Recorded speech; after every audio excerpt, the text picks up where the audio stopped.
नमस्ते, मैं दीप नारायण नायक, रास्ता का master, teacher of the street. आज आए हुए हैं Femina and mama earth beautiful Indian awards के सेरेमनी पर। 2010 से एज ए टीचर के तौर पर काम कर रहा हूं और मैंने सबसे पहले जब काम शुरू किया था मेरे पास सिर्फ 2 स्टूडेंट थे।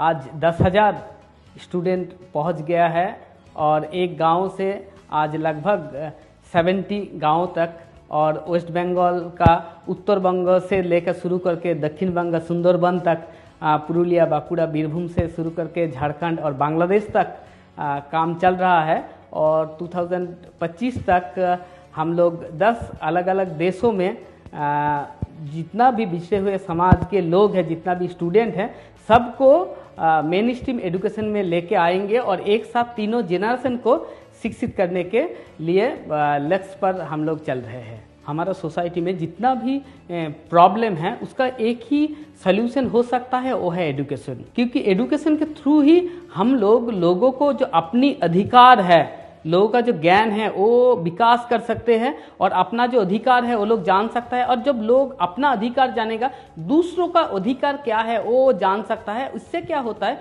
जो जेंडर बायसनेस जो होता है इसको हम दूर कर सकते हैं। और उसके साथ साथ जब जेंडर बायसनेस दूर हो जाएगा, लोग एडुकेट होंगे, तो महिलाओं को कैसे सम्मान करना चाहिए, उन लोगों को अधिकार क्या है, जब वो जान जाएंगे तो दोनों को ही सम्मान करेंगे और अपना स्पेस देंगे। इससे क्या, जेंडर बायसनेस जब दूर हो जाएगा तब वर्ल्ड पीस कायम होगा। और समाज में जितना भी आज तक बुराइयां है वो है सिर्फ एजुकेशन नहीं होने पर, लोगों को पता नहीं है। जितना भी अंधविश्वास है, जितना भी बुरा काम है, तो वो एजुकेशन नहीं होने पर। क्योंकि जब कोई लड़की मान लीजिए 13-14 साल में अगर उसका शादी हो जाता है, कोई लड़का 13-14 साल में चाइल्ड लेबर पर घुस जाता है, एडिक्शन पे चला जाता है, तभी वो लोग कहीं ना कहीं जो समाज के दूसरा जो रास्ता है वहाँ पर चला जाता है। उसी से ही समाज में बुराइयाँ आना शुरू हो जाता है। अगर वो लोग का चाइल्ड मैरिज नहीं होता, अगर चाइल्ड लेबर पे नहीं जाता, सब लोग अच्छे से पढ़ाई करता है और अपना अधिकार जानता है कौन सी सही है और कौन सी गलत है, और रूल्स एंड रेगुलेशन क्या है, संविधान क्या बोल रहा है, सबका अधिकार क्या है, तब क्या है, समाज तो बहुत ही शांति आ जाएगा, जेंडर बायसनेस दूर हो जाएगा और सभी के खुशहाली आ जाएगा जीवन पर। और ये जो बिछड़े हुए समाज है, ये लोग जब आगे चला आएगा तो विकास हम जिसको बोलते हैं, डेवलपमेंट जिसको बोलते हैं, वो जो विकास और डेवलपमेंट है वो सही दिशा में जाएगा। क्योंकि अगर किसी भी जगह पर एक समाज है जो बिछड़े हुए है और एक समाज है जो आगे जा रहा है, तो कभी भी समाज में स्थिरता नहीं आएगा। जब दोनों समाज एक साथ डेवलप करेगा, उस टाइम पर ही समाज में एक अच्छाई आएगा, एक डेवलपमेंट होगा और वर्ल्ड पीस कायम होगा। मेरा जो मोटिवेशन है, अगर इसके बारे में हम बताना चाहते हैं तो मेरा जो अतीत है उसमें जाना पड़ेगा। जब हम बहुत छोटे थे तो मेरा घर में मेरा जो पिताजी थे वो डेली लेबर के तौर पर एक काम करते थे, सुबह में, और रात को नाइट गार्ड के तौर पर काम करते थे। और मेरा घर में मेरा 4 दीदी था और मैं अकेला लड़का था।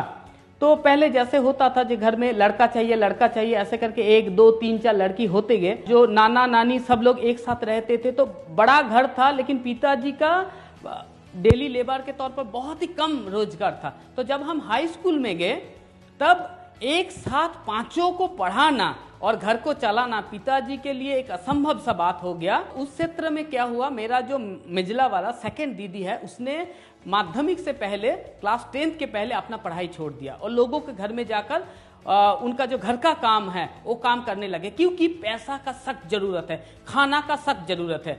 फिर 1 साल बाद मेरा जो तीसरा वाला जो दीदी है, उन्होंने अपना पढ़ाई छोड़ दिया 12th से पहले 1-2 साल बाद, और वो भी दूसरे के घर में चला गया काम करने के लिए। क्योंकि हम लोग उस टाइम पर बड़े हो रहे हैं और घर में पैसा का अभाव है। तो उस टाइम पर हम बहुत छोटे थे, हम कुछ कर नहीं सकते थे, लेकिन घर में लगा कि नहीं, ये एक लड़का है तो इसको पढ़ाई करना चाहिए। तो मेरा दीदी लोगों ने पढ़ाई छोड़ दिया। लेकिन जब हम बड़े हुए तब मुझे ये बात पता चला। मैं खुद एक बार फेल कर चुका हूँ मेरा जो कॉलेज लाइफ है, क्योंकि मेरे पास पैसा नहीं था। मैं कभी भी नया बुक नहीं खरीद पाया, नया शर्ट नहीं खरीद पाया, स्कूल ड्रेस नहीं खरीद पाया। और मैं 2 बार ड्रॉप आउट हो चुका हूँ। इसीलिए मैंने देखा है, करीब से देखा है, जो जिनके पास पैसे का अभाव रहता है वो कितना ज़्यादा प्रेशर में रहता है, क्या क्या प्रॉब्लम होता है। उसके बाद मैं एग्ज़ाम दिया, बहुत कोशिश किया और मुझे नौकरी मिला एज ए प्राइमरी टीचर के तौर पर। लेकिन जब हम गांव में गए तब मैंने देखा कि वही वाला सिचुएशन, मेरा जो अतीत है वो मेरे सामने आने लगा। वही एक एक घर में 4-5 करके लड़का लड़की, उन लोगों के पास खाना नहीं है। एक दिन मैंने देखा एक स्टूडेंट का स्लेट नहीं है। मैंने उसको जब डांटा कि क्यों तुमने स्लेट नहीं लाए घर से, उसने मुझे बोला कि सर हम मम्मी को बोल रहे हैं लेकिन वो खरीद नहीं दे रहा। वो बोल रहा है खरीद दूंगा, कल खरीद दूंगा, कल खरीद दूंगा, लेकिन वो खरीद नहीं दे रहा है। तो उस टाइम पर मुझे लगा कि मुझे कुछ करना चाहिए, क्योंकि उस लड़की में मैंने अपने दीदी लोगों को देखा। और तब मैंने वो जो 2 लड़की थे उन दोनों को लेकर रास्ते के ऊपर पढ़ाना शुरू किया और उनको नया जो स्लेट है, नया बुक्स है, किताब, वो सब देने लगे। और धीरे धीरे दूसरे स्टूडेंट जुड़ते गए और धीरे धीरे एक स्ट्रीट एक क्लासरूम में बदल गया और एक गांव एक स्कूल में बदल गया और जो वॉल्स है वो ब्लैक बोर्ड में बदल गया। और हम लोगों का जो टैगलाइन है, where there is a wall there is a way, $1 can change 100 lives. तो where there is a wall there is a way, जहां दीवार है वही रास्ता है। हम लोग जानते हैं जहां दीवार है वो रास्ता बंद हो जाता है। लेकिन एजुकेशन के सेक्टर में एक अलग दिशा मैंने दिखाने का कोशिश किया है। तो यहाँ पर 0 इन्वेस्टमेंट पॉलिसी है, पैसा का जरूरत नहीं रहता। और ये जो एजुकेशन है ये रिवर्स वे में चलता है, क्योंकि ये जो फर्स्ट जनरेशन लर्नर है ये पहले पढ़ाई